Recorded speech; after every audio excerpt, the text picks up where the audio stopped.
यूँ तो बाबू उदय भानुलाल के परिवार में बीसों ही प्राणी थे। कोई ममेरा भाई था, कोई फुफेरा, कोई भांजा था, कोई भतीजा।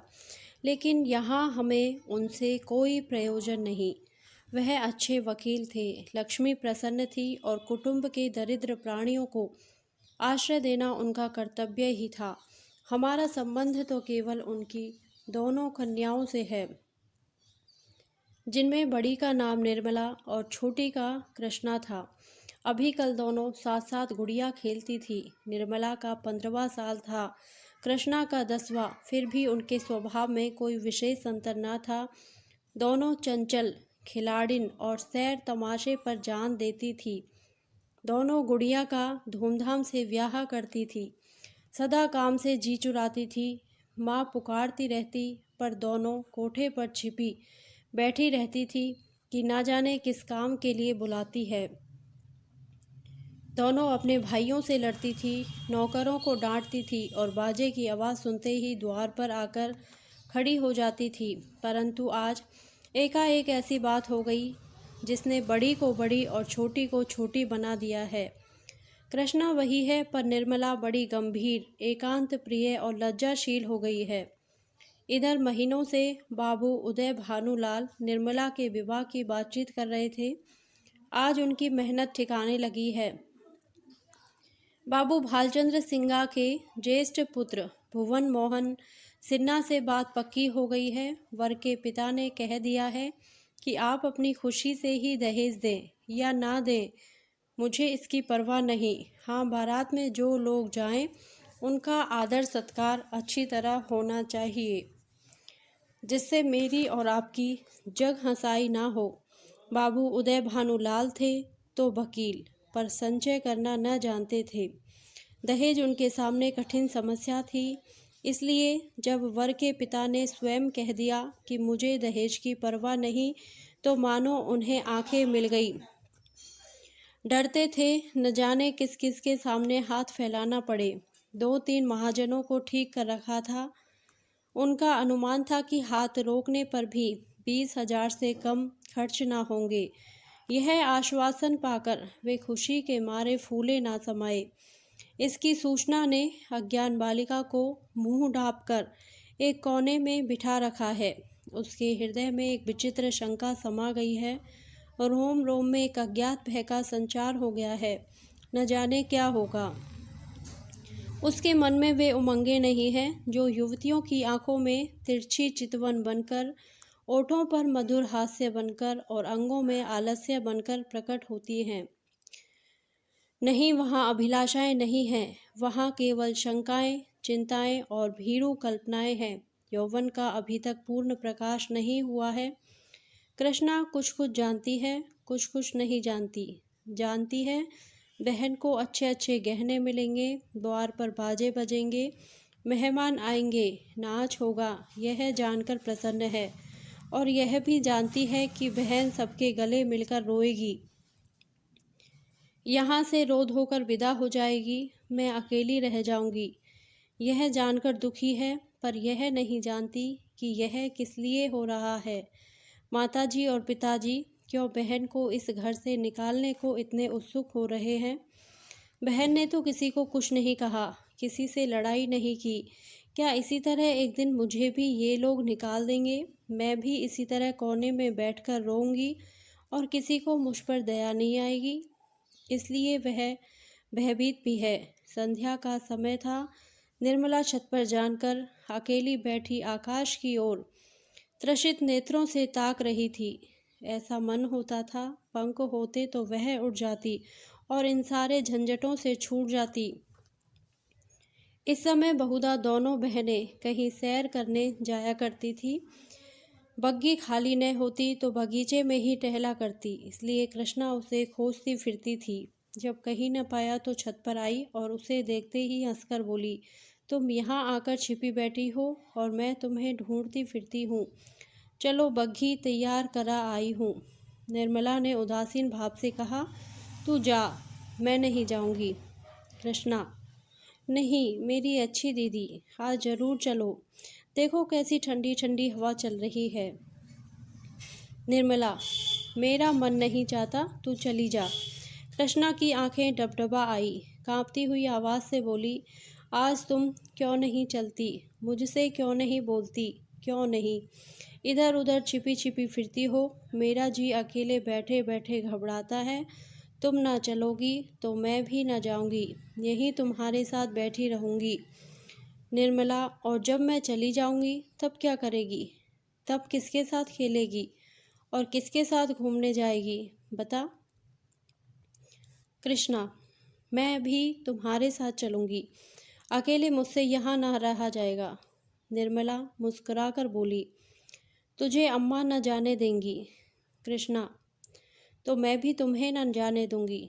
तुम अम्मा से कह क्यों नहीं देती कि मैं न जाऊंगी? निर्मला, कह तो रही हूँ, कोई सुनता है? कृष्णा, तो क्या यह तुम्हारा घर नहीं है? निर्मला, नहीं, मेरा घर होता तो कोई क्यों जबरदस्ती निकाल देता? कृष्णा, इसी तरह किसी दिन मैं भी निकाल दी जाऊंगी। निर्मला, और नहीं क्या, तू बैठी रहेगी? हम लड़कियां हैं, हमारा घर कहीं नहीं होता। कृष्णा, चंदर भी निकाल दिया जाएगा? निर्मला, चंदर तो लड़का है, उसे कौन निकालेगा? कृष्णा, तो लड़कियां बहुत खराब होती होंगी। निर्मला, खराब ना होती तो घर से भगाई क्यों जाती? कृष्णा, चंदर इतना बदमाश है, उसे कोई नहीं भगाता। हम तुम तो कोई बदमाशी भी नहीं करती। एकाएक चंदर धमधम करता हुआ छत पर आ पहुंचा और निर्मला को देखकर बोला, अच्छा आप यहाँ बैठी हो? ओहो, अब तो बाजे बजेंगे, दीदी दुल्हन बनेगी, पालकी पर चढ़ेगी। ओहो। चंदर का पूरा नाम चंद्रभानु सिन्हा था। निर्मला से 3 साल छोटा और कृष्णा से 2 साल बड़ा। निर्मला, चंदर मुझे चिढ़ाओगे तो अभी जाकर अम्मा से कह दूंगी। चंदर, तो चिढ़ती क्यों हो? तुम भी बाजे सुनना। ओ हो, अब आप दुल्हन बनेंगी। क्यों किशनी, तू बाजे सुनेगी ना? वैसे बाजे तूने कभी ना सुने होंगे। कृष्णा, क्या बैंड से भी अच्छे होंगे?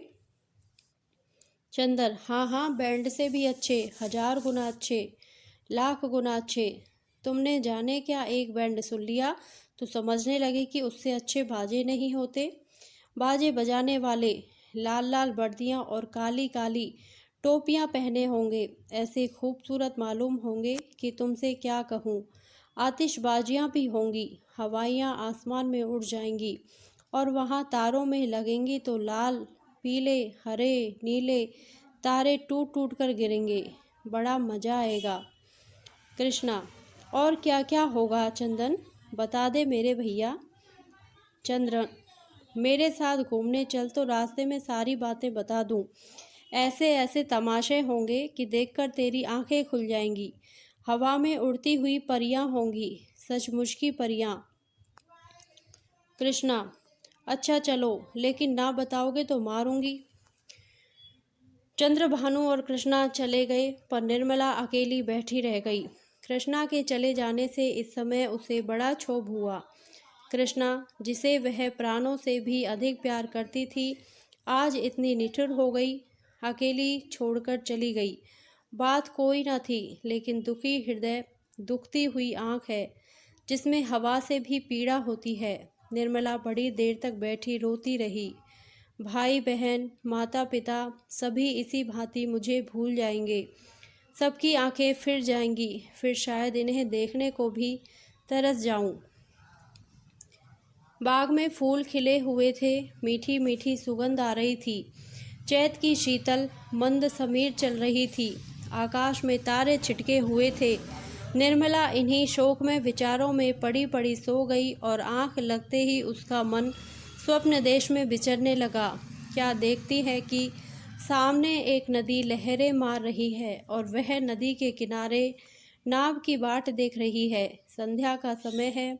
अंधेरा किसी भयंकर जंतु की भांति बढ़ता चला आता है।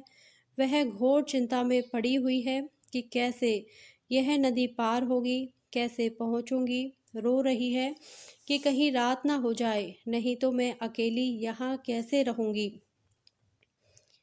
एकाएक उसे एक सुंदर नौका घाट की ओर आती दिखाई देती है। वह खुशी से उछल पड़ती है और ज्यों ही नाव घाट पर आती है वह उस पर चढ़ने के लिए बढ़ती है, लेकिन ज्यों ही नाव के पटरे पर पैर रखना चाहती है उसका मल्लाह बोल उठता है, तेरे लिए यहाँ जगह नहीं है। वह मल्लाह की खुशामद करती है, उसके पैरों पड़ती है, रोती है, लेकिन वह यह कहे जाता है, तेरे लिए यहाँ जगह नहीं है। एक क्षण में नाव खुल जाती है, वह चिल्ला चिल्ला कर रोने लगती है। नदी के निर्जन तट पर रात भर कैसे रहेगी, यह सोच वह नदी में कूदकर उस नाव को पकड़ना चाहती है कि इतने में कहीं से आवाज़ आती है, ठहरो ठहरो, नदी गहरी है, डूब जाओगी। वह नाव तुम्हारे लिए नहीं है, मैं आता हूँ, मेरी नाव में बैठ जाओ, मैं उस पार पहुँचा दूँगा। वह भयभीत होकर इधर उधर देखती है कि यह आवाज़ कहाँ से आई। थोड़ी देर के बाद एक छोटी सी डोंगी आती दिखाई देती है। उसमें न पाल है, न पतवार है, न मस्तूल।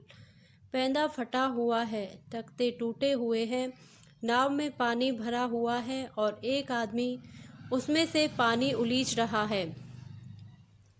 वह उसे कहती है, यह तो टूटी हुई है, यह कैसे पार लगेगी। मल्लाह कहता है, तुम्हारे लिए यही भेजी गई है, आकर बैठ जाओ।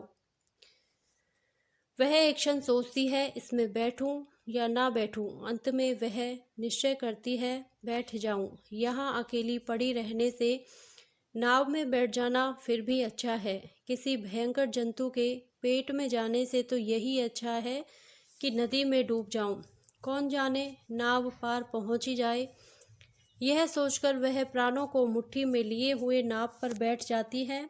कुछ देर तक नाव डगमगाती हुई चलती है, लेकिन प्रति क्षण उसमें पानी भरता जाता है। वह भी मल्लाह के साथ दोनों हाथों से पानी उलीचने लगती है, यहाँ तक कि उनके हाथ थक जाते हैं, पर पानी बढ़ता ही चला जाता है। आखिर नाव चक्कर खाने लगती है। मालूम होता है अब डूबी, अब डूबी।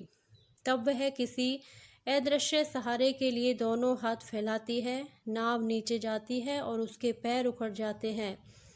वह जोर से चिल्लाई और चिल्लाते ही उसकी आंखें खुल गई। देखा तो माता सामने खड़ी उसका कंधा पकड़कर हिला रही थी। बाबू उदय भानुलाल का मकान बाजार बना हुआ है। बरामदे में सुनार के हथौड़े और कमरे में दर्जी की सुइयां चल रही हैं। सामने नीम के नीचे बड़ई चारपाइयां बना रहा है। खपरेल में हलवाई के लिए भट्टा खोदा गया है। मेहमानों के लिए अलग एक मकान ठीक किया गया है। यह प्रबंध किया जा रहा है कि हर एक मेहमान के लिए एक एक चारपाई, एक एक कुर्सी और एक एक मेज़ हो। हर 3 मेहमानों के लिए एक एक कहार रखने की तजवीज़ हो रही है। अभी बारात आने में 1 महीने की देर है, लेकिन तैयारियां अभी से हो रही हैं। बारातियों का ऐसा सत्कार किया जाए कि किसी को जवान हिलाने का मौका ना मिले। वे लोग भी याद करें कि किसी के यहाँ बारात में गए थे। पूरा मकान बर्तनों से भरा हुआ है। चाय के सेट हैं, नाश्ते की तस्तरियाँ, थाल, लोटे, गिलास। जो लोग नित्य खाट पर पड़े हुक्का पीते रहते हैं, बड़ी तत्परता से काम में लगे हुए हैं। अपनी उपयोगिता सिद्ध करने का ऐसा अच्छा अवसर उन्हें फिर बहुत दिनों के बाद मिलेगा। जहाँ एक आदमी को जाना होता है, 5 दौड़ते हैं। काम कम होता है, हुल्लड़ अधिक। जरा जरा सी बात पर घंटों तर्क वितर्क होता है और अंत में वकील साहब को आकर निर्णय करना पड़ता है। एक कहता है यह घी खराब है, दूसरा कहता है इससे अच्छा बाजार में मिल जाए तो टांग की राह से निकल जाऊं। तीसरा कहता है इसमें तो हीक आती है। चौथा कहता है तुम्हारी नाक ही सड़ गई है, तुम क्या जानो घी किसे कहते हैं। जब से यहाँ आए हो घी मिलने लगा है, नहीं तो घी के दर्शन भी ना होते थे। इस पर तक रात के 9 बजे थे। उदय भानुलाल अंदर बैठे हुए हर्ष का तखमीना लगा रहे थे।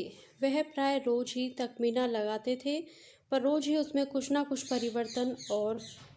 परिवर्धन करना पड़ता। सामने कल्याणी भौहें सिकोड़े हुए खड़ी थी। बाबू साहब ने बड़ी देर के बाद सिर उठाया और बोले, 10,000 से कम नहीं होता, बल्कि शायद और बढ़ जाए। कल्याणी, 10 दिन में 5 से 10,000 हुए, 1 महीने में तो शायद 1 लाख नौबत आ जाए।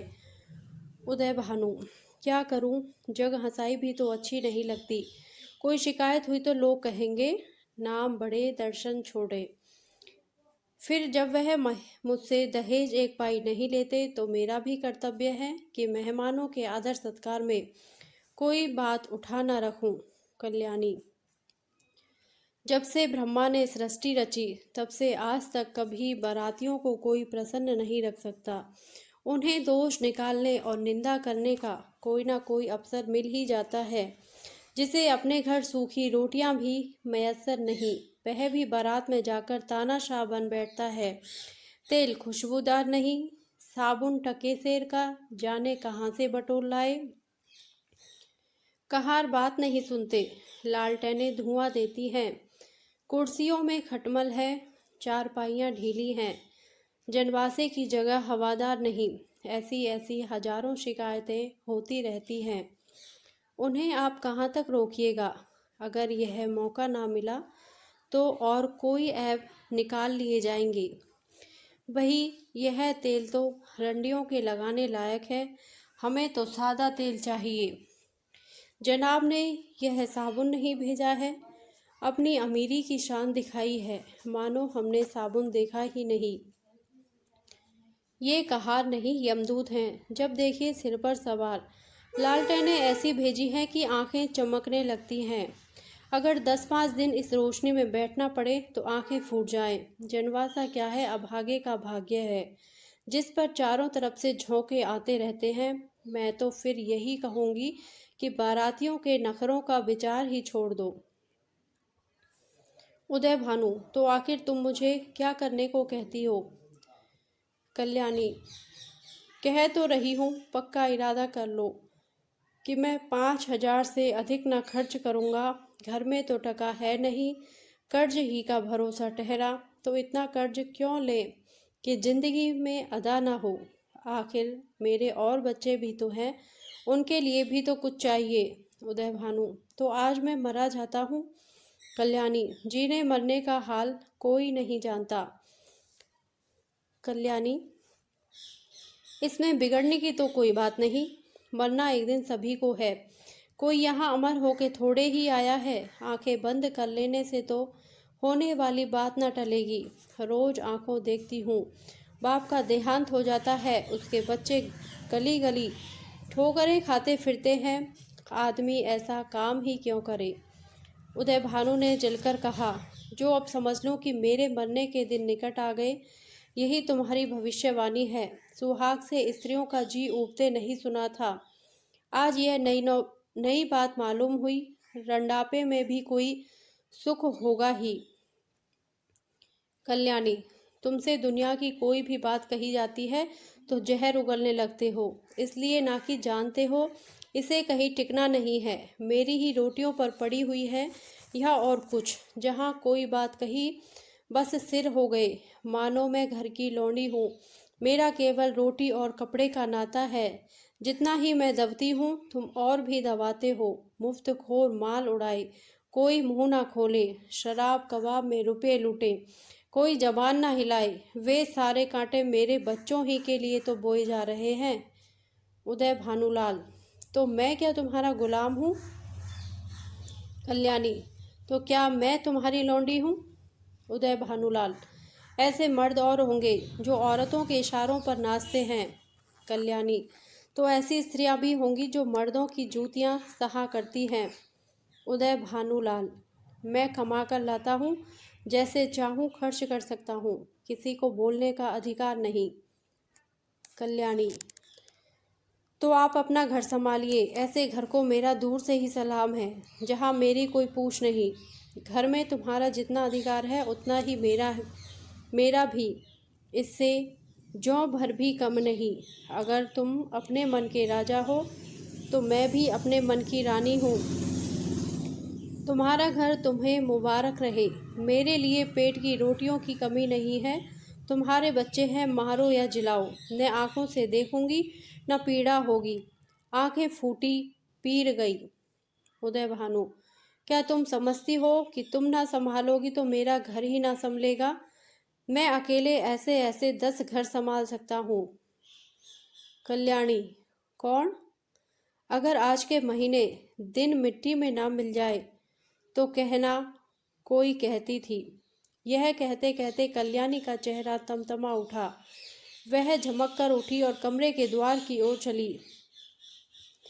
वकील साहब मुकदमे में तो खूब मीन मेघ निकालते थे, लेकिन स्त्रियों के स्वभाव का उन्हें कुछ क्यों ही सा ज्ञान था। यही एक ऐसी विद्या है जिसमें आदमी बूढ़ा होने पर भी कोरा रह जाता है। अगर वे अब भी नरम पड़ जाते और कल्याणी का हाथ पकड़कर बिठा लेते तो शायद वह रुक जाती, लेकिन आपसे यह तो हो ना सका। उल्टे चलते चलते एक और चरका दिया। बोल, मैके का घमंड होगा। कल्याणी ने द्वार पर रुककर पति की ओर लाल लाल नेत्रों से देखा और बिफर कर बोली, मैके वाले मेरी तकदीर के साथी नहीं हैं और मैं इतनी नीच हूँ कि उनकी रोटियों पर जा पड़ूं।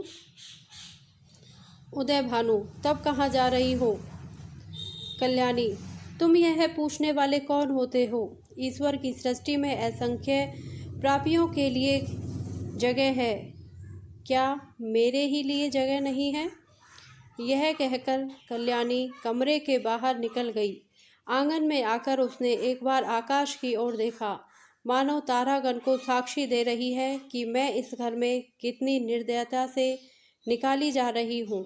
रात के 11 बज गए थे। घर में सन्नाटा छा गया था। दोनों बेटों की चारपाई उसी के कमरे में रहती थी। वह अपने कमरे में आई, देखा चंद्रभानु सोया है। सबसे छोटा सूर्य भानु चारपाई पर उठ बैठा है। माता को देखते ही वह बोला, तुम कहाँ गई थी अम्मा? कल्याणी दूर ही से खड़े खड़े बोली, कहीं तो नहीं बेटा, तुम्हारे बाबूजी के पास गई थी। सूर्य, तुम तली दई, मुझे अकेले दल लगता था। तुम क्यों तली दई थी, बताओ। यह कहकर बच्चे ने गोद में चढ़ने के लिए दोनों हाथ फैला दिए। कल्याणी अब अपने को ना रोक सकी। मात्र स्नेह के सुधा प्रवाह से उसका संतप्त हृदय परिप्लावित हो गया। हृदय के कोमल पौधे जो क्रोध के ताप से मुरझा गए थे, फिर हरे हो गए। आंखें सजल हो गई। उसने बच्चे को गोद में उठा लिया और छाती से लगाकर बोली, तुमने पुकार क्यों नहीं लिया बेटा? सूर्य, पुतालता तो था, तुम सुनती ना थी। बताओ, अब तो कभी ना दाओगी? कल्याणी, नहीं भैया, अब नहीं जाऊंगी। यह कहकर कल्याणी सूर्य भानु को लेकर चारपाई पर लेटी। माँ के हृदय से लिपटते ही बालक निशंक होकर सो गया। कल्याणी के मन में संकल्प विकल्प होने लगे। पति की बातें याद आती तो मन होता घर को तिलांजलि देकर चली जाऊं, लेकिन बच्चों का मुंह देखती तो वात्सल्य से चित्त गदगद हो जाता। बच्चों को किस पर छोड़कर जाऊं? मेरे इन लालों को कौन पालेगा? ये किसके होकर रहेंगे? कौन प्रातःकाल इन्हें दूध और हलवा खिलाएगा? कौन इनकी नींद सोएगा, इनकी नींद जागेगा? बेचारे कौड़ी के 3 हो जाएंगे। नहीं प्यारों, मैं तुम्हें छोड़कर नहीं जाऊंगी। तुम्हारे लिए सब कुछ सह लूंगी। निरादर, अपमान, जली कटी, खोटी खरी, गुड़की झिड़की सब तुम्हारे लिए सहूंगी। कल्याणी तो बच्चे को लेकर लेटी, पर बाबू साहब को नींद न आई। उन्हें चोट करने वाली बातें बड़ी मुश्किल से भूलती थी। उफ, यह मिजाज, मानो मैं ही इनकी स्त्री हूँ। बात मुंह से निकालनी मुश्किल है। अब मैं इनका गुलाम होकर रहूं? घर में अकेली यह रहें और बाकी जितने अपने बेगाने हैं सब निकाल दिए जाएं।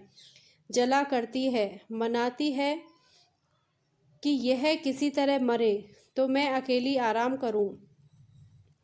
दिल की बात मुंह से निकल ही आती है। चाहे कोई कितना ही छिपाए। कई दिन से देख रहा हूँ, ऐसी ही जली कटी सुनाया करती है। मैके का घमंड होगा, लेकिन वहाँ कोई भी ना पूछेगा। अभी सब आप भगत करते हैं, जब जाकर सिर पड़ जाएंगी तो आटे दाल का भाव मालूम हो जाएगा। रोती हुई जाएगी, वारे घमंड। सोचती है मैं ही यह गृहस्थ चलाती हूँ। अभी 4 दिन को कहीं चला जाऊं तो मालूम हो जाएगा, सारी शेखी किरकिरी हो जाएगा। एक बार इनका घमंड तोड़ ही दूं, जरा वैधव्य का मजा भी चखा दूं। न जाने इनकी हिम्मत कैसे पड़ती है कि मुझे यूं कोसने लगते हैं। मालूम होता है प्रेम इन्हें छू नहीं गया, या समझती हैं यह घर से इतना चिमटा हुआ है कि इसे चाहे जितना कोसूं टलने का नाम न लेगा। यही बात है, पर यहाँ संसार से चिमटने वाले जीव नहीं हैं। जहन्नुम में जाए यह घर, जहाँ ऐसे प्राणियों से पाला पड़े। घर है या नरक, आदमी बाहर से थका मांदा आता है तो उसे घर में आराम मिलता है। यहाँ आराम के बदले कोसने सुनने पड़ते हैं। मेरी मृत्यु के लिए व्रत रखे जाते हैं। यह है 25 वर्ष के दाम्पत्य जीवन का अंत। बस चल ही दूं, जब देख लूँगा इनका सारा घमंड धूल में मिल गया और मिजाज ठंडा हो गया तो लौट आऊँगा। 4-5 दिन काफ़ी होंगे। लो तुम भी याद करोगी, किसी से पाला पड़ा था।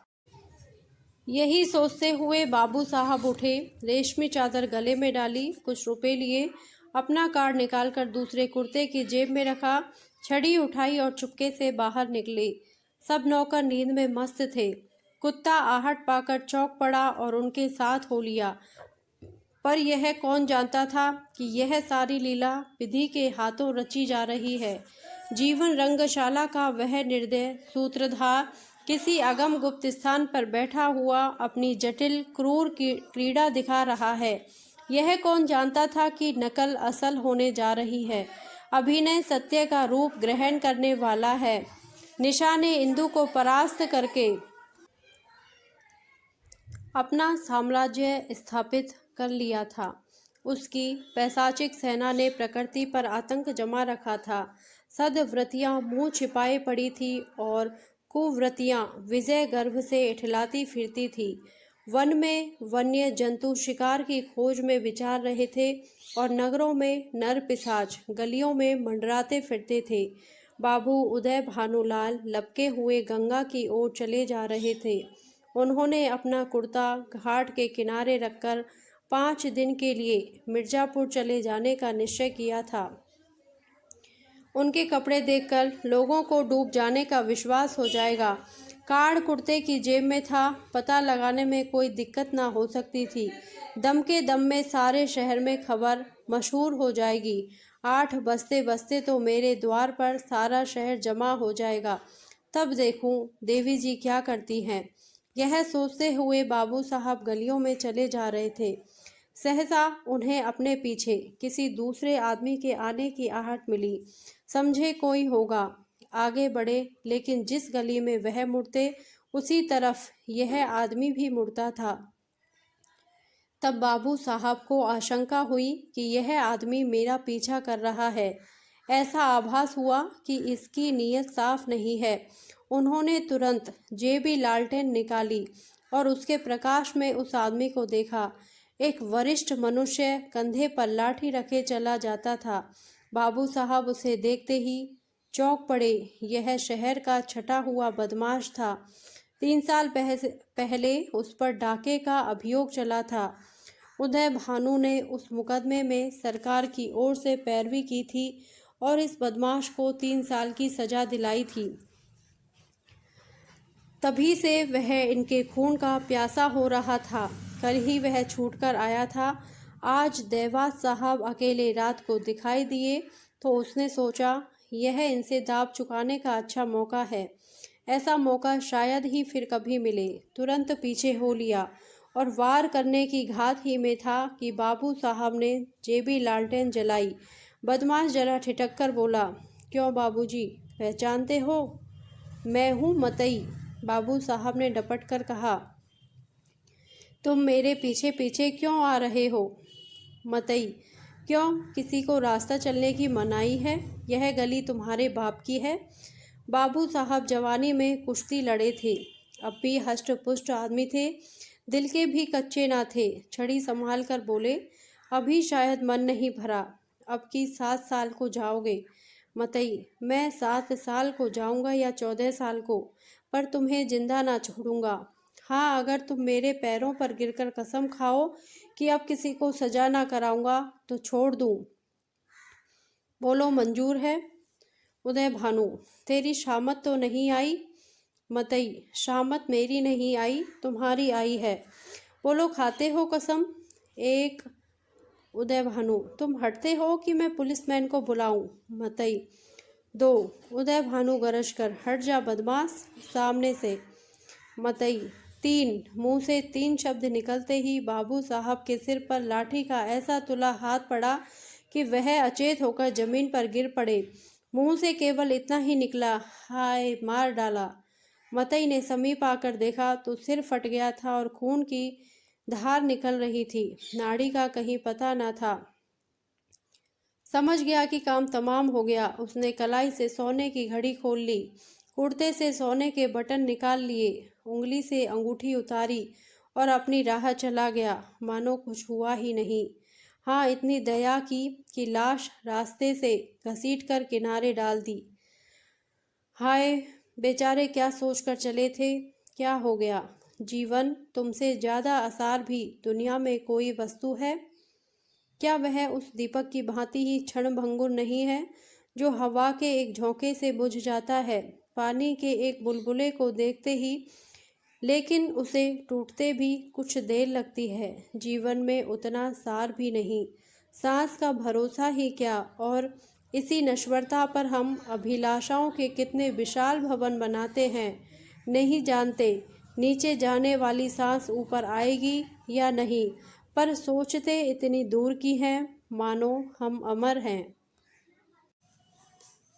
विवाह का विलाप और अनाथों का रोना सुनाकर हम पाठकों का दिल न दुखाएंगे। जिसके ऊपर पड़ती है वह रोता है, विलाप करता है, पछाड़े खाता है। यह कोई नई बात नहीं। हाँ, अगर आप चाहें तो कल्याणी की उस घोर मानसिक यातना का अनुमान कर सकते हैं जो उसे इस विचार से हो रही थी कि मैं ही अपने प्राणाधार की घातिका हूँ। वे वाक्य जो क्रोध के आवेश में उसके असंयत मुख से निकले थे, अब उसके हृदय को वाणों की भांति छेद रहे थे। अगर पति ने उसकी गोद में कराह कराह कर प्राण त्याग दिए होते तो उसे संतोष होता कि मैंने उनके प्रति अपने कर्तव्य का पालन किया। शोकाकुल हृदय को इससे ज़्यादा सांत्वना और किसी बात से नहीं होती। उसे इस विचार से कितना संतोष होता कि मेरे स्वामी मुझसे प्रसन्न गए। अंतिम समय तक उनके हृदय में मेरा प्रेम बना रहा। कल्याणी को यह संतोष न था। वह सोचती थी, हाँ, मेरी 25 बरस की तपस्या निष्फल हो गई। मैं अंत समय अपने प्राणपति के प्रेम के वंचित हो गई। अगर मैंने उन्हें ऐसे कठोर शब्द ना कहे होते तो वह कदापि रात को घर से न जाते। न जाने उनके मन में क्या क्या विचार आए हों। उनके मनोभावों की कल्पना करके और अपने अपराध को बढ़ा बढ़ाकर वह आठों पहर कुढ़ती रहती थी। जिन बच्चों पर वह प्राण देती थी अब उनकी सूरत से चिढ़ती। इन्हीं के कारण मुझे अपने स्वामी से रार मोल लेनी पड़ी। यही मेरे शत्रु हैं। जहाँ आठों पहर कचहरी सी लगी रहती थी वहाँ अब खाक उड़ती है। वह मेला ही उठ गया। जब खिलाने वाला ही ना रहा तो खाने वाले कैसे पड़े रहते। धीरे धीरे 1 महीने के अंदर सभी भांजे भतीजे विदा हो गए। जिनका दावा था कि हम पानी की जगह खून बहाने वालों में हैं, वे ऐसा सरपट भागे कि पीछे फिरकर भी ना देखा। दुनिया ही दूसरी हो गई। जिन बच्चों को देखकर प्यार करने को जी चाहता था उनके चेहरे पर अब मक्खियां भिनभिनाती थी। न जाने वह कांति कहाँ चली गई। शोक का आवेग कम हुआ तो निर्मला के विवाह की समस्या उपस्थित हुई। कुछ लोगों की सलाह हुई कि विवाह इस साल रोक दिया जाए, लेकिन कल्याणी ने कहा, इतनी तैयारियों के बाद विवाह को रोक देने से सब किया धरा मिट्टी में मिल जाएगा और दूसरे साल फिर यही तैयारियां करनी पड़ेंगी, जिसकी कोई आशा नहीं। विवाह कर देना ही अच्छा है, कुछ लेना देना तो है ही नहीं। बारातियों के सेवा सत्कार का काफ़ी सामान हो चुका है, विलंब करने में हानि ही हानि है। अतएव महाशय भालचंद्र को शक सूचना के साथ यह संदेश भी भेज दिया गया। कल्याणी ने अपने पत्र में लिखा, इस अनाथनी पर दया कीजिए और डूबती हुई नाव को पार लगाइए। स्वामी जी के मन में बड़ी बड़ी कामनाएं थी, किंतु ईश्वर को कुछ और ही मंजूर था। अब मेरी लाज आपके हाथ है, कन्या आपकी हो चुकी। मैं लोगों के सेवा सत्कार करने को अपना सौभाग्य समझती हूँ, लेकिन यदि इसमें कुछ कमी हो, कुछ त्रुटि पड़े तो मेरी दशा का विचार करके क्षमा कीजिएगा। मुझे विश्वास है कि आप इस अनाथनी की निंदा न होने देंगे। आदि। कल्याणी ने यह पत्र डाक से न भेजा, बल्कि पुरोहित से कहा, आपको कष्ट तो होगा, पर आप स्वयं जाकर यह पत्र दीजिए और मेरी ओर से बहुत विनय के साथ कहिएगा कि जितनी कम आदमी आए उतना ही अच्छा। यहाँ कोई प्रबंध करने वाला नहीं है। पुरोहित मोटे राम यह संदेश लेकर तीसरे दिन लखनऊ जा पहुँचे। संध्या का समय था। बाबू भालचंद्र दीवान खाने के सामने आराम कुर्सी पर नंग धड़ंग लेटे हुए हुक्का पी रहे थे। बहुत ही स्थूल ऊंचे कद के आदमी थे। ऐसा मालूम होता था कि काला देव है या कोई हबशी अफ्रीका से पकड़कर आया है। सिर से पैर तक एक ही रंग था, काला। चेहरा इतना स्याह था कि मालूम ना होता था कि माथे का अंत कहाँ है, सिर का आरंभ कहाँ। बस कोयले की एक सजीव मूर्ति थी। आपको गर्मी बहुत सताती थी। दो आदमी खड़े पंखा झल रहे थे, उस पर भी पसीने का तार बंधा हुआ था। आप आबकारी के विभाग में एक ऊंचे ओहदे पर थे। 500 रुपये वेतन मिलता था। ठेकेदारों से खूब रिश्वत लेते थे। ठेकेदार शराब के नाम पानी बेचे, 24 घंटे दुकान खुली रखे। आपको केवल खुश रखना काफ़ी था। सारा कानून आपकी खुशी थी। इतनी भयंकर मूर्ति थी कि चांदनी रात में लोग उन्हें देखकर सहसा चौंक पड़ते थे। बालक और स्त्रियां ही नहीं, पुरुष तक सहम जाते थे। चांदनी रात इसलिए कहा गया कि अंधेरी रात में तो उन्हें कोई देख ही ना सकता था। श्यामलता अंधकार में विलीन हो जाती थी। केवल आंखों का रंग लाल था। जैसे पक्का मुसलमान 5 बार नमाज पढ़ता है, वैसे ही आप भी 5 बार शराब पीते थे। मुफ्त की शराब तो काजी को हलाल है। फिर आप तो शराब के अफसर ही थे। जितनी चाहे पिए, कोई हाथ पकड़ने वाला ना था। जब प्यास लगती शराब पी लेते। जैसे कुछ रंगों में परस्पर सहानुभूति है, उसी तरह कुछ रंगों में परस्पर विरोध है। लालिमा के संयोग से कालिमा और भी भयंकर हो जाती है। बाबू साहब ने पंडित जी को देखते ही कुर्सी से उठकर कहा, अक्खा आप हैं? आइए आइए। धन्यवाद। अरे कोई है? कहाँ चले गए सब के सब? झगड़ू, गुरदीन, छकौड़ी, भवानी, रामगुलाम कोई है क्या? सबके सब मर गए? चलो रामगुलाम, भवानी, छकौड़ी, गुरदीन, झगड़ू कोई नहीं बोलता, सब मर गए। दर्जन भर आदमी है, पर मौके पर एक की भी सूरत नज़र नहीं आती। न जाने सब कहाँ गायब हो जाते हैं। आपके वास्ते कुर्सी लाओ। बाबू साहब ने ये 5 नाम कई बार दोहराए, लेकिन यह ना हुआ कि पंखा झेलने वाले दोनों आदमियों में से किसी को कुर्सी लाने को भेज देते। 3-4 मिनट के बाद एक काना आदमी खांसता हुआ आकर बोला, सरकार, इतना की नौकरी हमार कीन न हुई। कहाँ तक उधार बाड़ी ले ले खाई। मांगत मांगत थेतर होए गए ना। भाल, बको मत, जाकर कुर्सी लाओ। जब कोई काम करने को कहा गया तो रोने लगता है। कहिए पंडित जी, वहाँ सब कुशल है? मोटेराम, क्या कुशल कहूँ बाबूजी, अब कुशल कहाँ, सारा घर मिट्टी में मिल गया। इतने में कहार ने एक टूटा हुआ चीड़ का संदूक लाकर रख दिया और बोला, कुर्सी मेज हमारे उठाए ना ही उठत हैं। पंडित जी शर्माते हुए डरते डरते उस पर बैठे कि कहीं टूट न जाए और कल्याणी का पत्र बाबू साहब के हाथ में रख दिया। भाल, अब और कैसे मिट्टी में मिलेगा? इससे बड़ी और कौन विपत्ति पड़ेगी? बाबू उदय भानुलाल से मेरी पुरानी दोस्ती थी। आदमी नहीं हीरा था, क्या दिल था, क्या हिम्मत थी। आंखें पोंछकर मेरा तो जैसे दाहिना हाथ ही कट गया। विश्वास मानिए, जब से यह खबर सुनी है आंखों में अंधेरा सा छा गया है। खाने बैठता हूँ तो कौर मुंह में नहीं जाता। उनकी सूरत आंखों के सामने खड़ी रहती है। मुंह झूठा करके उठ जाता हूँ। किसी काम में दिल नहीं लगता। भाई के मरने का रंज भी इससे कम ही होता है। आदमी नहीं हीरा था। मोटे, सरकार, नगर में अब ऐसा कोई रईस नहीं रहा। भाल, मैं खूब जानता हूँ पंडित जी, आप मुझसे क्या कहते हैं। ऐसा आदमी 1,00,000-2,00,000 में एक होता है। जितना मैं उनको जानता था उतना दूसरा नहीं जान सकता।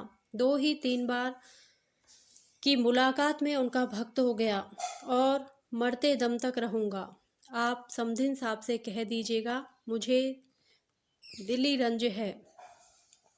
मोटे, आपसे ऐसी ही आशा थी। आज जैसे सज्जनों के दर्शन दुर्लभ हैं। नहीं तो आज कौन बिना दहेज के पुत्र का विवाह करता है। भाल, महाराज, दहेज की बातचीत ऐसे सत्यवादी पुरुषों से नहीं की जाती। उनसे संबंध हो जाना ही लाख रुपए के बराबर है। मैं इसी को अपना अहोभाग्य समझता हूँ। हाँ, कितनी उदार आत्मा थी। रुपए को तो उन्होंने कुछ समझा ही नहीं। तिनके के बराबर भी परवाह नहीं की। बुरा रिवाज है, बेहद बुरा। मेरा बस चले तो दहेज लेने वालों और दहेज देने वालों दोनों ही को गोली मार दूं। हाँ साहब, साफ गोली मार दूं, फिर चाहे फांसी ही क्यों ना हो जाए। पूछो, आप लड़के का विवाह करते हैं कि उसे बेचते हैं? अगर आपको लड़के की शादी में दिल खोलकर खर्च करने का अरमान है तो शौक के खर्च कीजिए, लेकिन जो कुछ कीजिए अपने बल पर। यह है क्या कि कन्या के पिता का गला रेतिए। नीचता है, घोर नीचता। मेरा बस चले तो इन पाजियों को गोली मार दूं। मोटे, धन्य हो सरकार, भगवान ने आपको बड़ी बुद्धि दी है। यह धर्म का प्रताप है। मालकिन की इच्छा है कि विवाह का मुहूर्त वही रहे और तो उन्होंने सारी बातें पत्र में लिख दी हैं। बस अब आप ही उबारें तो हम उबर सकते हैं। इस तरह तो बारात में जितने सज्जन आएंगे उनकी सेवा सत्कार हम करेंगे ही, लेकिन परिस्थिति अब बहुत बदल गई है सरकार। कोई करने धरने वाला नहीं है। बस ऐसी बात कीजिए कि वकील साहब के नाम पर बट्टा ना लगे। भालचंद्र 1 मिनट तक आंखें बंद किए बैठे रहे। फिर एक लंबी सांस खींचकर बोले, ईश्वर को मंजूर ही ना था कि वह लक्ष्मी मेरे घर आती, नहीं तो क्या यह वज्र गिरता। सारे मंसूबे खाक में मिल गए। फूला ना समाता था कि वह शुभ अवसर निकट आ रहा है, पर क्या जानता था कि ईश्वर के दरबार में कुछ और षड्यंत्र रचा जा रहा है। मरने वाले की याद ही रुलाने के लिए काफ़ी है। उसे देखकर तो जख्म और भी हरा हो जाएगा। उस दशा में न जाने क्या कर बैठूं। इसे गुण समझिए, चाहे दोष, कि जिससे एक बार मेरी घनिष्ठता हो गई फिर उसकी याद चित्त से नहीं उतरती। अभी तो खैर इतना ही है कि उनकी सूरत आंखों के सामने नाचती रहती है, लेकिन यदि वह कन्या घर में आ गई तब मेरा जिंदा रहना कठिन हो जाएगा। सच मानिए, रोते रोते मेरी आंखें फूट जाएंगी। जानता हूँ रोना धोना व्यर्थ है।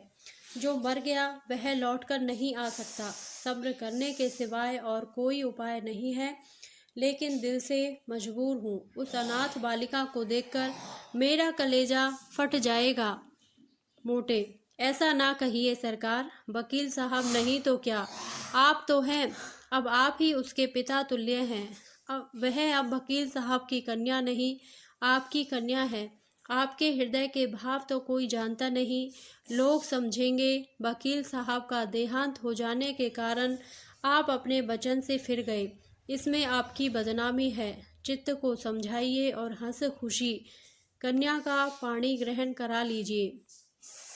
हाथी मरे तो 9 लाख का, लाख विपत्ति पड़ी है, लेकिन मालकिन आप लोगों की सेवा सत्कार करने में कोई बात ना उठा रखेंगी। बाबू साहब समझ गए कि पंडित मोटेराम कोरे पोथी के ही पंडित नहीं वरन व्यवहार नीति में भी चतुर हैं। बोले, पंडित जी, हलफ से कहता हूँ, मुझे उस लड़की से जितना प्रेम है उतना अपनी लड़की से भी नहीं है, लेकिन जब ईश्वर को मंजूर नहीं है तो मेरा क्या बस है। वह मृत्यु एक प्रकार की अमंगल सूचना है जो विधाता की ओर से हमें मिली है। यह किसी आने वाली मुसीबत की आकाशवाणी है। विधाता स्पष्ट रीति से कह रहा है कि यह विवाह मंगलमय न हो। ऐसी दशा में आप ही सोचिए, यह संयोग कहाँ तक उचित है। आप तो विद्वान आदमी हैं, सोचिए, जिस काम का आरंभ ही अमंगल से हो उसका अंत अमंगलमय हो सकता है? नहीं, जानबूझकर मक्खी नहीं निगली जाती।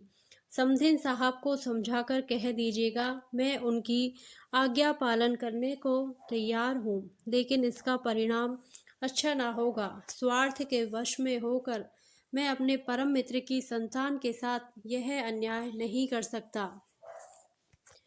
इस तर्क ने पंडित जी को निरुत्तर कर दिया। वादी ने यह तीर छोड़ा था जिसकी उनके पास कोई काट न थी। शत्रु ने उन्हीं के हथियार से उन पर वार किया था और वह उसका प्रतिकार न कर सकते थे। वह अभी कोई जवाब सोच ही रहे थे कि बाबू साहब ने फिर नौकरों को पुकारना शुरू किया। अरे, तुम सब फिर गायब हो गए। झगड़ू, चकौड़ी, भवानी, गुरुदीन, राम गुलाम, एक भी नहीं बोलता। सबके सब मर गए। पंडित जी के वास्ते पानी वानी की फिक्र है? न जाने इन सबों को कोई कहाँ तक समझाए। अकल छू तक नहीं गई। देख रहे हैं कि एक महाशय दूर से थके मांदे चले आ रहे हैं, पर किसी को जरा भी परवाह नहीं। लाओ, पानी वानी रखो। पंडित जी, आपके लिए शरबत बनवाऊं या फलाहारी मिठाई मंगवा दूं? मोटेराम जी मिठाइयों के विषय में किसी तरह का बंधन न स्वीकार करते थे।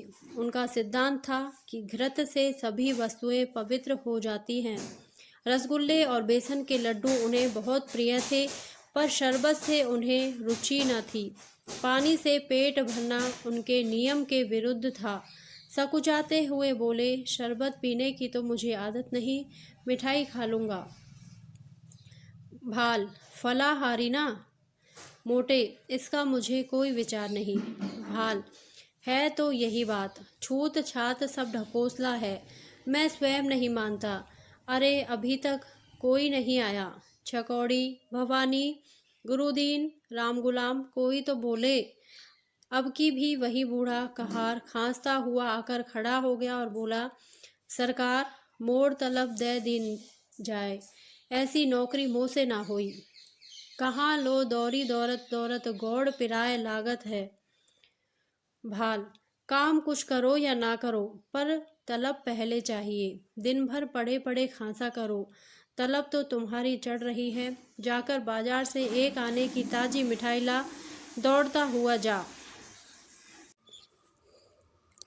कहार को यह हुक्म देकर बाबू साहब घर में गए और स्त्री से बोले, वहाँ से एक पंडित जी आए हैं, यह खत लाए हैं, जरा पढ़ो तो। पत्नी जी का नाम रंगीली बाई था। गोरे रंग की प्रसन्न मुख महिला थी। रूप और यौवन उनसे विदा हो रहे थे, पर किसी प्रेमी मित्र की भांति मचल मचल कर 30 साल तक जिसके गले से लगे रहे, उसे छोड़ते ना बनता था। रंगीली बाई बैठी पान लगा रही थी। बोली, कह दिया ना, हमें वहाँ ब्याह करना मंजूर नहीं। भाल, हाँ कह तो दिया, पर मारे संकोच के मुंह से शब्द ना निकलता था। झूठ मूठ का हौला करना पड़ता। रंगीली, साफ बात करने में संकोच क्या, हमारी इच्छा है, नहीं करते। किसी का कुछ लिया तो नहीं है। जब दूसरी जगह 10,000 नगद मिल रहे हैं तो वहाँ क्यों ना करूँ। उनकी लड़की कोई सोने की थोड़ी ही है। वकील साहब जीते होते तो शर्माते शर्माते 15-20 हजार दे मरते, अब वहाँ क्या रखा है। भाल, एक दफ़ा जवान देकर मुकर जाना अच्छी बात नहीं। कोई मुख से कुछ ना कहे पर बदनामी हुए बिना नहीं रहती, मगर तुम्हारी जिद से मजबूर हूँ। रंगीली बाई ने पान खाकर खत खोला और पढ़ने लगी। हिंदी का अभ्यास बाबू साहब का तो बिल्कुल ना था, और यद्यपि रंगीली भाई भी शायद ही कभी किताब पढ़ती हो, पर खत वत पढ़ लेती थी। पहली ही पाँति पढ़कर उनकी आंखें सजल हो गई और पत्र समाप्त किया तो उनकी आंखों से आंसू बह रहे थे। एक एक शब्द करुणा के रस में डूबा हुआ था, एक एक अक्षर से दीनता टपक रही थी। रंगीली बाई को कठोरता पत्थर की नहीं, लाख की थी, जो एक ही आंच से पिघल जाती है। कल्याणी के करुणोत्पादक शब्दों ने उनके स्वार्थ मंडित हृदय को पिघला दिया। रुंधे हुए कंठ से बोली, अभी ब्राह्मण बैठा है ना।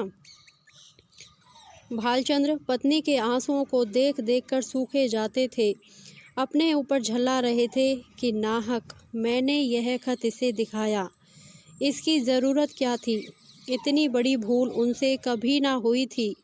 संदिग्ध भाव से बोले, शायद बैठा हो, मैंने तो जाने को कह दिया था।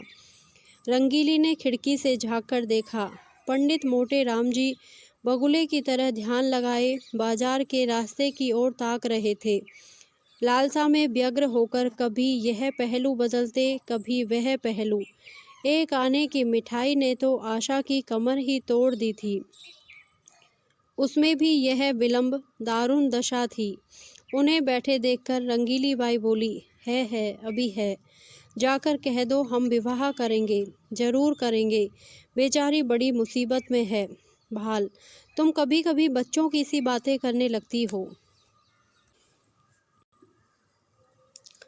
अभी उससे कह आया हूँ कि मुझे विवाह करना मंजूर नहीं। एक लंबी चौड़ी भूमिका बांधनी पड़ी।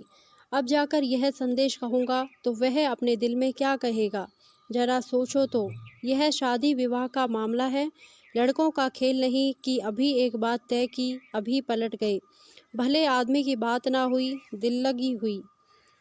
रंगीली, अच्छा तुम अपने मुंह से ना कहो, उस ब्राह्मण को मेरे पास भेज दो।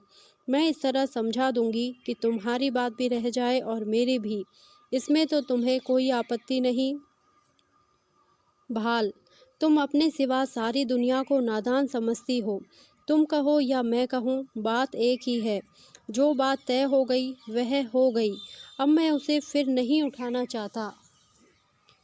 तुम ही तो बार बार कहती थी कि मैं वहाँ ना करूँगी। तुम्हारे ही कारण मुझे अपनी बात खोनी पड़ी। अब तुम फिर रंग बदलती हो। यह तो मेरी छाती पर मूंग दल्ला है। आखिर तुम्हें कुछ तो मेरे मान अपमान का विचार करना चाहिए। रंगीली, तो मुझे क्या मालूम था कि विधवा की दशा इतनी हीन हो गई है। तुम्ही ने तो कहा था कि उसने पति की सारी संपत्ति छिपा रखी है और अपनी गरीबी का ढोंग रचकर काम निकलवाना चाहती है। एक ही छठी औरत है।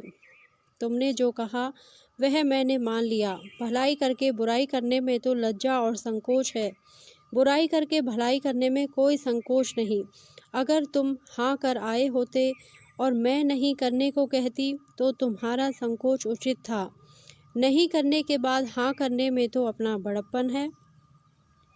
भाल, तुम्हें बड़प्पन मालूम होता हो, मुझे तो लुच्चापन ही मालूम होता है।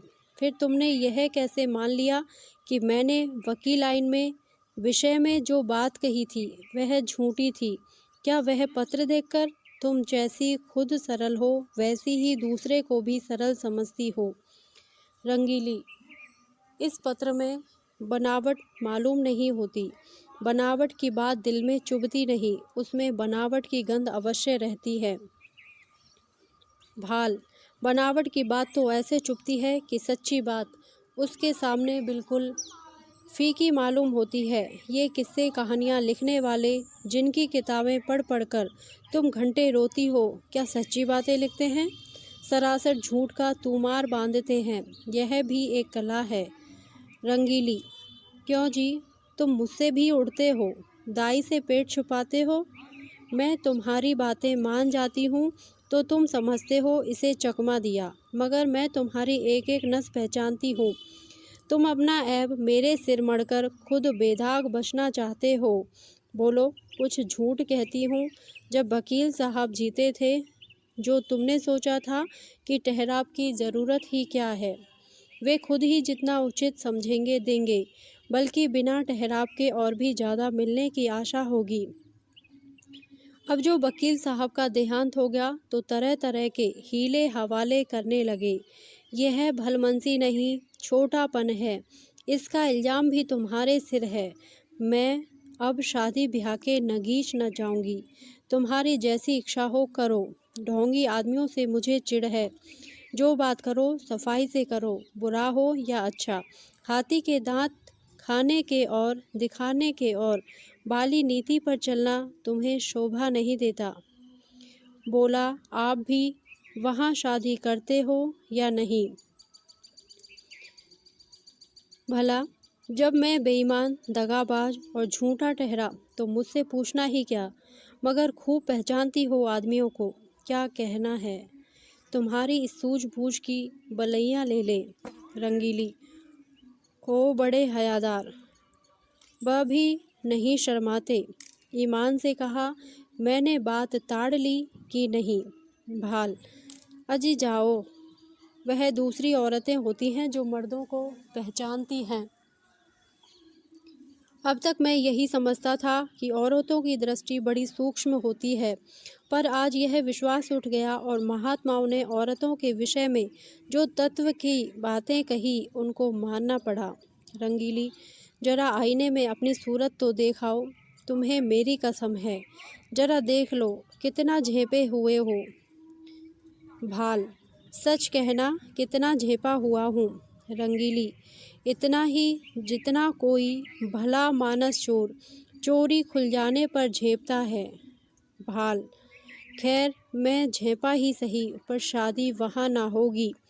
रंगीली, मेरी बला से जहाँ चाहो करो। क्यों, भुवन से एक बार क्यों नहीं पूछ लेते?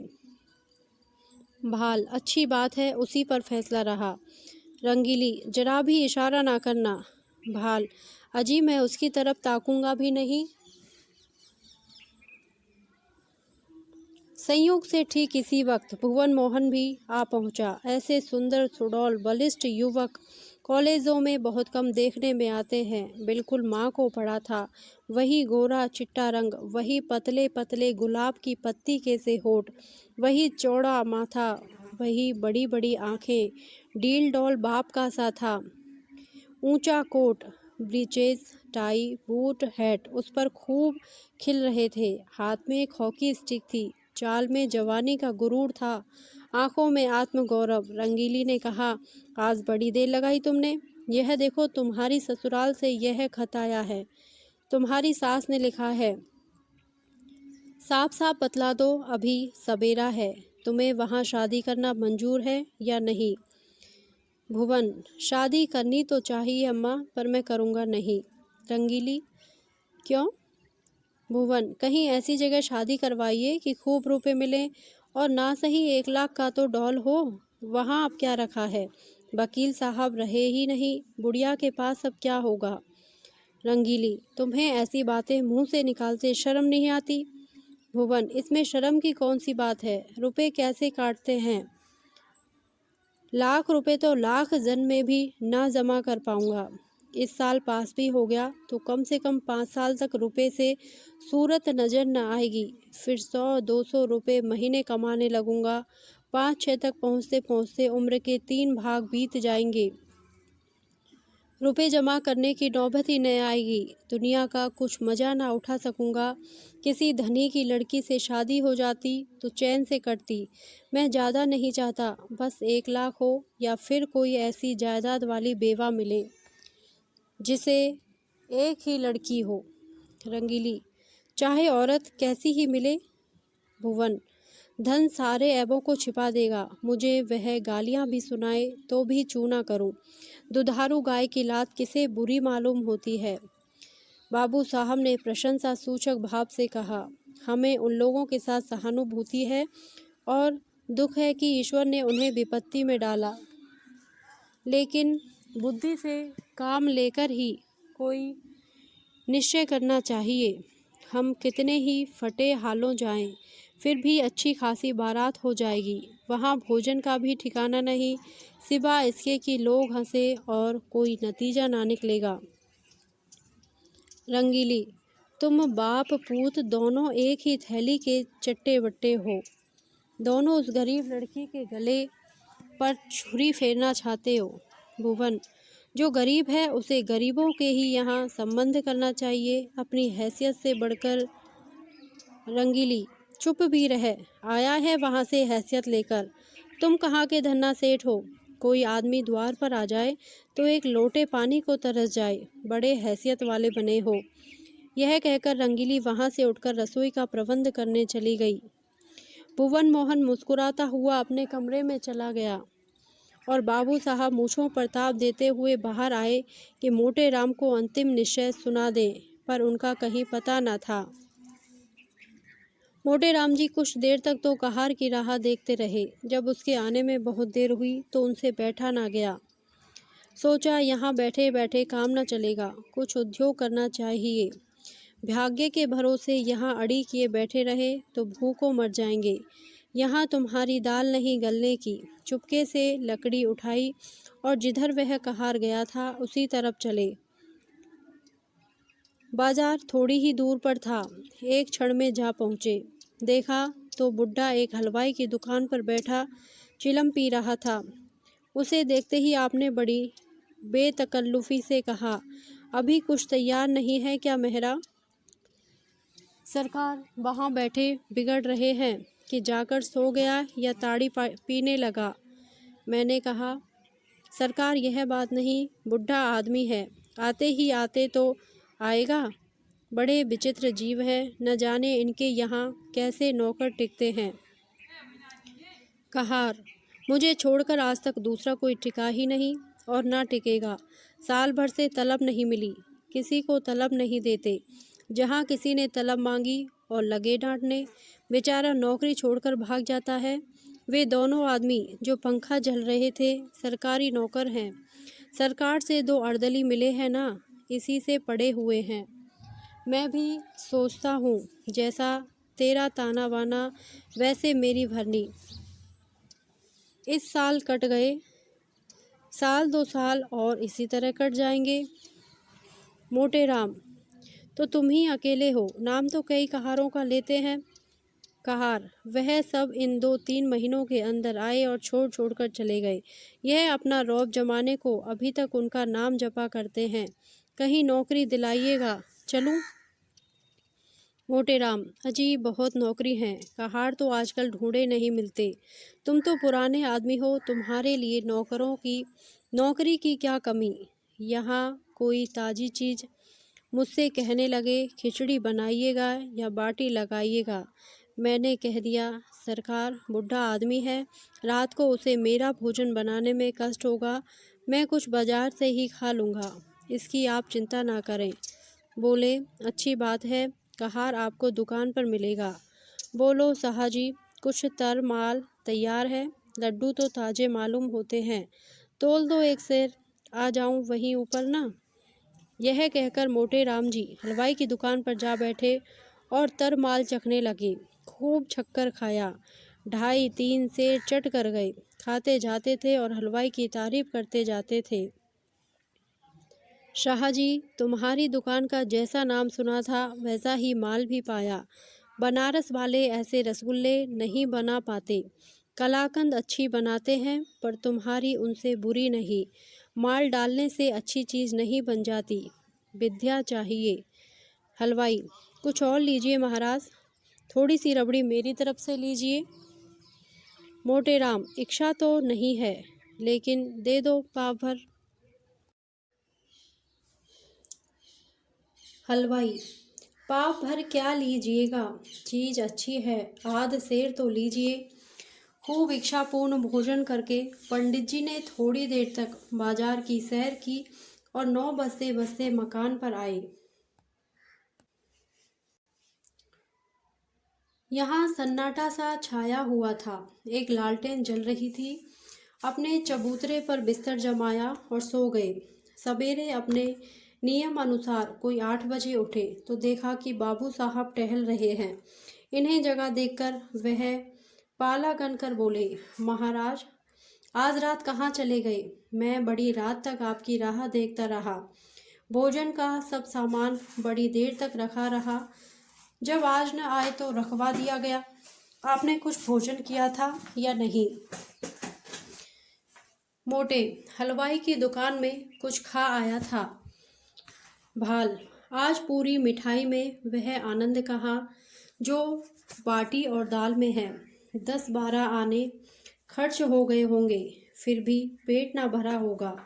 आप मेरे मेहमान हैं, जितने पैसे लगे हों ले लीजिएगा। मोटे आप ही के हलवाई की दुकान पर खाया था, वह जो नुक्कड़ पर बैठता है। भाल कितने पैसे देने पड़े? आपके हिसाब में लिखा लिए हैं। भाल जितनी मिठाइयाँ ली हों मुझे बता दीजिए, नहीं तो पीछे से बेईमानी करने लगेगा। एक ही ठग है। मोटे कोई 2.5 सेर मिठाई थी और आधा सेर रबड़ी। बाबू साहब ने विस्फारित नेत्रों से पंडित जी को देखा, मानो कोई अचंभे की बात सुनी हो।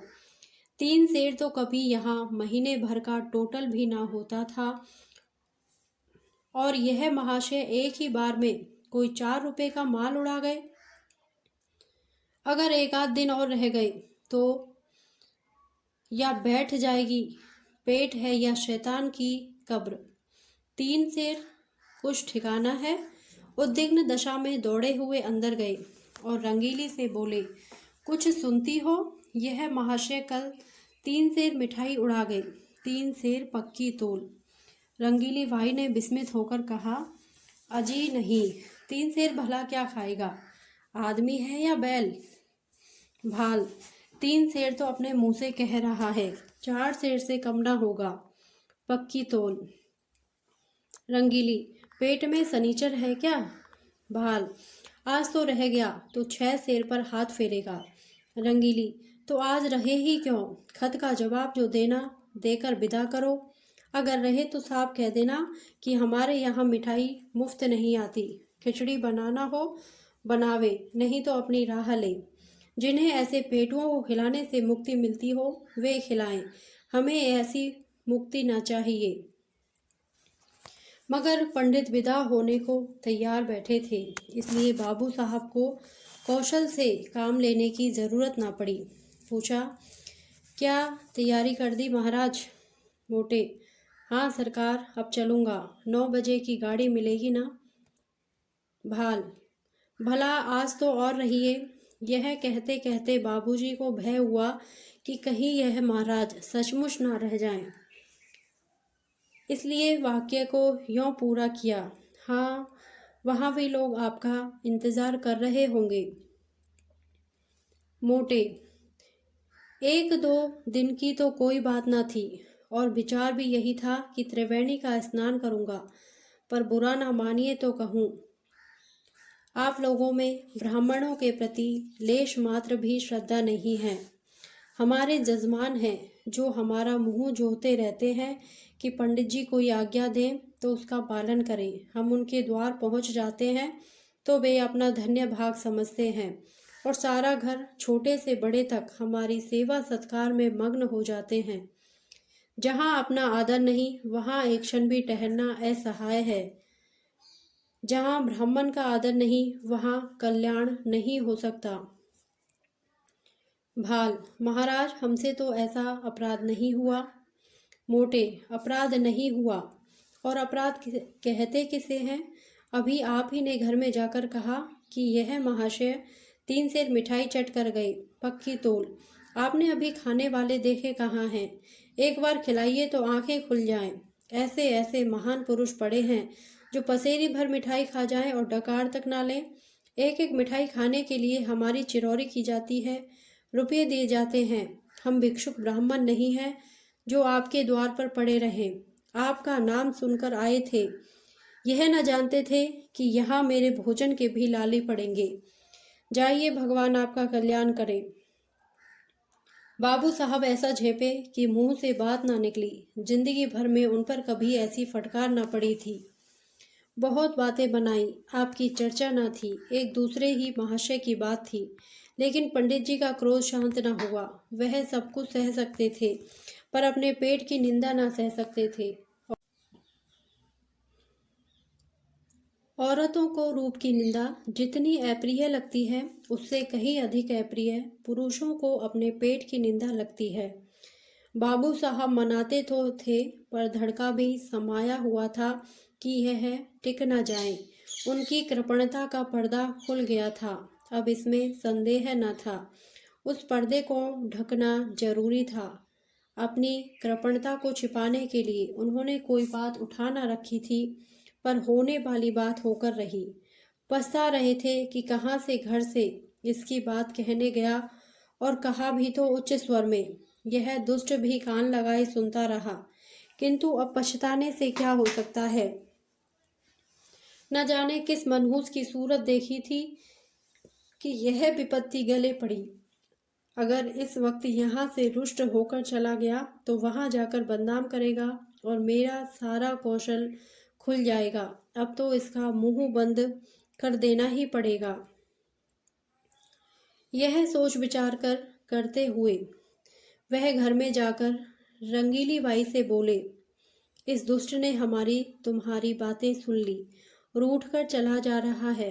रंगीली, जब तुम जानते थे कि द्वार पर खड़ा है तो धीरे से क्यों ना बोले।